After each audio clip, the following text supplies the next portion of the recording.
আমার কাজ এখন খুব সত্যি কথা বলতে কি আপনাকে বা আপনার দলকে কতটা ভোটে হারানো যায়, এবার মানুষ কী করবেন সে তো মানুষের বিষয়, কিন্তু আমার কাজ এখন যেটা দল বা নেত্রীও দিয়েছেন সেটা হচ্ছে সিটটাকে জিতিয়ে আনা।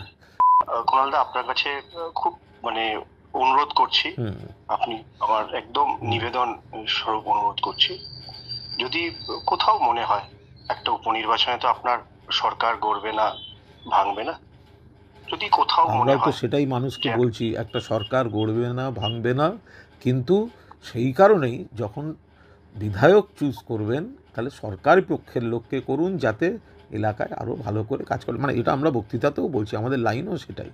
না, আমি আপনার মানে কথাটা শুনলাম আর কি। না, আমি ঠিক, আপনি যা বলেছেন ঠিক বলেছেন, কিন্তু আমি যদি এখান থেকে বিধায়ক হতে পারি, আমার মনে হবে যে সেখানে আপনার একটা বৃহৎ ভূমিকা থাকবে।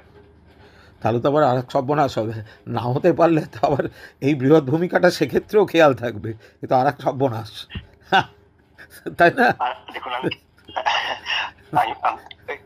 দেখুন, কথায় তো চলতে থাকবে। না না না, ঠিক আছে ঠিক আছে, খেলাধুলার মধ্যে একদম রয়েছি। একদম একদম ঠিক আছে, এটা হতেই পারে, আপনি লড়েছেন, দেখা যাক, বাকি বাকি আবার কথা হবে ভবিষ্যতে। আমি বলি যে যদি কৃতজ্ঞতা স্বরূপ, না না, যদি ভবিষ্যতেও কখনো খেলাধুলায়, সে সর্বভারতীয় পর্যায়ে হোক কি রাজ্য পর্যায়ে হোক, কোথাও আপনার মনে হয়, আমি আপনাকে অ্যাকোমোডেট করার চেষ্টা করব।